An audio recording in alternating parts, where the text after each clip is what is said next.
Gracia y paz de nuestro Señor Jesucristo para todos en este día. Bueno, un domingo menos, un domingo más hacia adelante, como quieras ponerlo. El asunto es que estamos avanzando, pero sobre todas las cosas, que el Espíritu Santo de Dios nos está sustentando y nos tiene vivos para ser como Jesús. ¿Se acuerdan de nuestra serie que acabamos de terminar, Ser como una perla? Les prometí que les iba a dar algunos tips, por decirlo así, de cómo crecer espiritualmente, cómo mantener esa experiencia de ser un hijo de Dios, ese propósito de ser un hijo de Dios vigente en mi vida, cómo crecer en esa experiencia de salvación, cómo convertirme en un cristiano maduro. Vamos entonces a hablar sobre este tema de hoy. Lo hemos titulado Activa el poder del Pentágono. Otra camisa de 11 varas. ¿Qué tiene que ver el crecimiento espiritual con el Pentágono? No me estoy refiriendo al Pentágono de los Estados Unidos, me estoy más bien refiriendo a la figura del Pentágono. Yo soy así, ustedes me conocen ya deben conocerme los que no son de parte de la iglesia, que siempre me invento cosas para ayudarme a recordarme de cosas importantes. ¿Qué es el Pentágono? El Pentágono no es otra cosa que 5 elementos claves, fundamentales, básicos, para que crezcas espiritualmente saludable. Vamos a empezar de una vez con nuestro tema. El primer vértice es Jesús. Jesús debe ser la clave, el fundamento de nuestra vida. Vamos a Juan capítulo 15 para ver lo que Jesús nos dice con respecto a Él y nuestra relación personal con Él. Yo soy la vid verdadera y mi Padre es el viñador. Yo soy la vid, ustedes los sarmientos. El que permanece en mí y yo en él, ese da mucho fruto, porque separados de mí, nada pueden hacer. ¿Se dan cuenta de lo que dice al final? Porque nada podemos lograr separados de Él. Aquí entonces la clave es dependencia de Jesús. Debo depender de Jesús. ¿Y cómo hago eso? Al final te voy a explicar todavía más cómo aplicar esto de manera práctica a tu vida. Pero necesito tener a Dios activo en mi vida. Si voy a crecer espiritualmente, debo entender esta gran verdad que se nos expresa en Filipenses capítulo 1. Estoy convencido de esto. El que comenzó tan buena obra en ustedes, la irá perfeccionando hasta el día de Cristo Jesús. Primero, Cristo nos dice que es un proceso espiritual. Crecer es un proceso espiritual, perfeccionando. ¿Ve? No dice perfeccionó, es perfeccionando cada día hasta el día de Jesucristo, hasta el día que Él aparezca o nosotros aparezcamos delante de Él. Yo seguiré creciendo espiritualmente toda mi vida si hago estas cosas que les estoy explicando. Y dice también que Él fue el que lo empezó, o sea, Dios es el que controla mi crecimiento espiritual. Así que la dependencia tiene que ver con someterme a Él, seguir las instrucciones que Él me da para que yo me parezca a Él y que yo haga como Él. Ser una perla y practicar la pesca. Otro acróstico que veremos en otra ocasión. El segundo vértice entonces soy yo. Si bien es cierto, Dios es el que controla el crecimiento de nuestra vida y que es un proceso que ha de seguir el resto de nuestras vidas, Dios exige de mí una participación activa en ese proceso.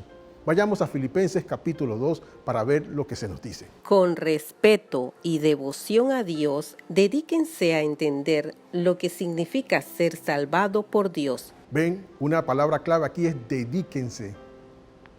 Dedicarme quiere decir que yo tengo que tomar algunas acciones. La palabra clave aquí es proactividad. Vamos a ver 3 acciones que me van a ayudar a ser proactivo en mi crecimiento espiritual. La primera es eliminar. Elimino creencias erradas. Todos los que empezamos en el cristianismo y aún los que permanecemos en él, constantemente tenemos que ir renovando nuestra mente, renovando nuestras convicciones. Nos damos cuenta que cosas que creíamos y que habíamos aprendido no eran correctas. Eso lo hacemos a través de un estudio constante de la Biblia. La segunda cosa que debo hacer es eliminar conductas y actitudes pecaminosas. Y lo tercero es elimino relaciones nocivas. Déjenme tomarme un minutito aquí sobre las relaciones nocivas.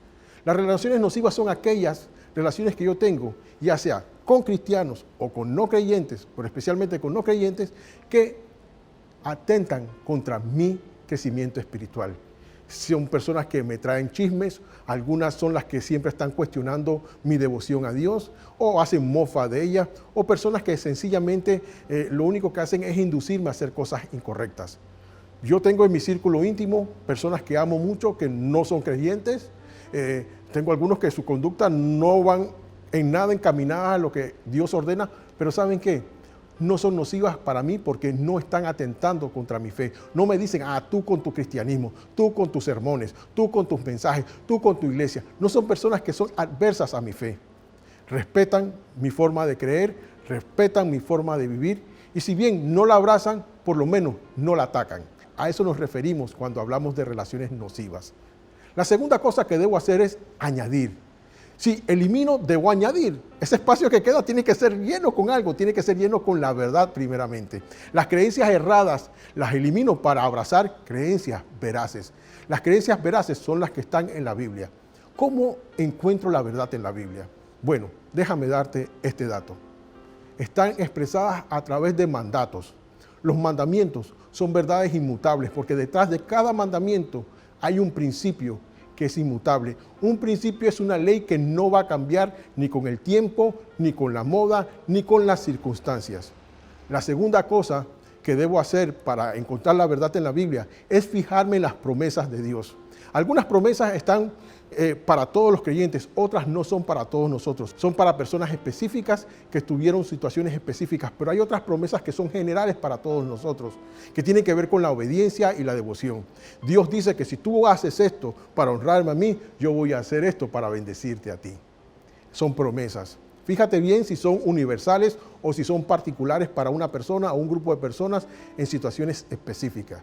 La tercera cosa que debes fijarte para encontrar la verdad son la vida de los personajes bíblicos. ¿Qué pasó con esas personas cuando hicieron la voluntad de Dios o cuando se resistieron a hacer la voluntad de Dios? ¿Cómo terminaron? Entonces, para eliminar verdades, tengo que sustituirlas o añadir verdades inmutables que están en la Biblia. Número 2, debo cambiar actitudes y conductas negativas, pecaminosas. También encuentro esas en las Escrituras.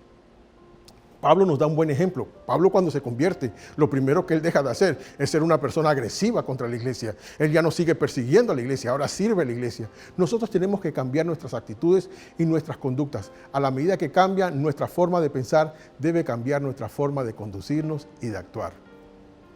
Y la tercera cosa que debo añadir son relaciones edificantes. Inicio relaciones con creyentes maduros, con creyentes que también pueden ser que empiezan como yo mis caminos, pero debo construir un nuevo círculo de amigos íntimos. Es importante que mis amistades más íntimas sean creyentes, con las cuales yo pueda ser vulnerable, pueda decirles lo que me está pasando. Si, por ejemplo, yo tengo alguna duda en cuanto a lo que debo hacer, si debo obedecer o no a Dios, si yo comparto esto con una persona que no abraza la fe cristiana, ¿qué me va a decir? Bueno, hazlo pues, cada uno es libre de hacer lo que quiera, pero si le digo esto a un cristiano, él me dirá, mira, no debes hacerlo por esto, mira, esa duda que tienes se aclara de esta manera. Así que es importante que comiences a establecer relaciones edificantes. Y la tercera acción que debo tomar es retener. Retengo toda la verdad que he aprendido, retengo las actitudes y las conductas que agradan a Dios y retengo las relaciones que me ayudan a crecer en la fe, relaciones edificantes. 3 acciones que debo tomar constantemente si quiero crecer espiritualmente. Es mi parte. Es como me decía un maestro en un curso hace algunos años. Es una tarea divinamente humana. Divinamente porque Dios hace una parte que nadie más puede hacer, pero hay otra parte que te delegó a ti que nadie más puede hacer o nadie más va a hacer, sino tú solamente. Es lo que se nos dice en Filipenses. Dedíquense a entender lo que significa ser cristianos. El tercer vértice es mentor. Consíguete un mentor. Un dato muy importante, los mentores no se ofrecen, los mentores se piden. Debo pedirle a un cristiano maduro, que tenga experiencia y que esté dispuesto a invertir algo de tiempo y contarme también su vida para que me ayude a crecer espiritualmente. En 2 de Timoteo vemos un ejemplo de cómo funciona esto de la mentoría. Tú has seguido mi doctrina, conducta, propósito, fe, amor, paciencia, persecuciones y padecimientos. Tú sabes muy bien que todos los que quieren vivir piadosamente en Cristo Jesús padecerán persecución. Tú, por tu parte, persiste en lo que has aprendido y en lo que te persuadiste, pues sabes de quién has aprendido. Tú desde la niñez has conocido las sagradas escrituras, las cuales te pueden hacer sabio para la salvación por la fe que es en Cristo Jesús. ¿Ven lo que dice la Escritura? Tú has seguido. Esa frase quiere decir, tú has estado detrás de mis hombros mirando cada cosa. Has mirado mi doctrina, o sea, mis creencias más profundas, mi conducta, cómo me he conducido en diferentes circunstancias, mi propósito, mi razón de vivir, mi llamado a la vida. Has visto, y la lista continúa, has visto cómo yo expreso y vivo mi fe cristiana. Eso es lo que Pablo le está diciendo a Timoteo. Tú has tenido la oportunidad de comprobar que lo que yo te he dicho teóricamente lo hago de manera práctica. También le dice, tú sabes muy bien, o sea, tú mismo te has convencido. Un mentor nos sirve de guía y de modelo. Pero es bien importante recordarte que los mentores piden cuentas, que los mentores exigen que nosotros obedezcamos. Ellos invierten tiempo y nosotros debemos honrarle con nuestra obediencia, con nuestro crecimiento. También nos dice que desde niño, o sea, es un proceso que puede empezar desde muy temprano en nuestras vidas. Sin un mentor, nadie crece. Un estudio sobre el cambio en las personas demuestra que cuando una persona consigue un mentor, tiene 10 veces más oportunidad de lograr ese cambio que se ha fijado. Los mentores son importantes. Así que sé diligente y consigue un mentor. Consigue un Pablo, pídele a un líder en la iglesia que te ayude a crecer. O si ya tienes un amigo que está un poquito más adelantado que tú en las filas del Señor, pídele que sea tu mentor. Yo doy gracias a Dios por algunos mentores importantes en mi vida. Sobre todo, uno que mayormente influyó fue el hermano David Spencer. Aquí está su fotografía. Siempre lo menciono. Frases como, todo el mundo se pone los pantalones un pie a la vez, lo aprendí de él. Él decía cosas que me impactaron profundamente. También me hablaba de cosas de su propia experiencia de vida. Me hablaba sobre cómo era al principio su vida matrimonial. También me habló de su ministerio, me habló del impacto de su padre en su vida, me habló de su juventud y también me confrontaba. Fue una de las personas que más duramente me confrontó y le doy gracias. He aprendido a ser un mejor hombre y un mejor pastor, un mejor esposo, un mejor padre, gracias a la experiencia que el hermano David Spencer compartió conmigo de su propia vida. Doy gracias a Dios, Él está en el cielo ahora mismo y espero que se esté gozando con este discípulo. Bueno, pasemos entonces al próximo vértice de nuestro pentágono, la iglesia. La iglesia nos ofrece algo muy rico, pero antes de entrar en detalle, vayamos a Eclesiastés capítulo 4. Miré hacia otro lado y vi que en esta vida hay algo más que no tiene sentido. Me refiero al hombre solitario, que no tiene hijos ni hermanos. Todo el tiempo se la pasa trabajando y nunca está satisfecho, siempre quiere tener más. Ese hombre jamás se pone a pensar si vale la pena tanto trabajar y nunca gozar de la vida. No tiene sentido esforzarse tanto. La verdad, más valen dos que uno porque sacan provecho de lo que hacen. Además, si uno de ellos se tropieza, el otro puede levantarlo. Pero pobre del solitario que cae y no tiene quien lo ayude a levantarse. Y también, si dos se acuestan juntos, entran en calor, pero uno solo se muere de frío. Una sola persona puede ser vencida, pero dos ya pueden defenderse. Y si tres unen sus fuerzas, ya no es fácil derrotarlas. ¿Ven lo que dice? Mejores son dos que uno. La soledad es una de las cosas que la Biblia no aplaude. La única cosa que Dios dijo que no era buena en la creación fue la soledad de Adán. Y no era porque Adán se sentía menos que nadie, sino porque no pertenecía al diseño de Dios para su vida. Tampoco para ti y para mí funciona la soledad.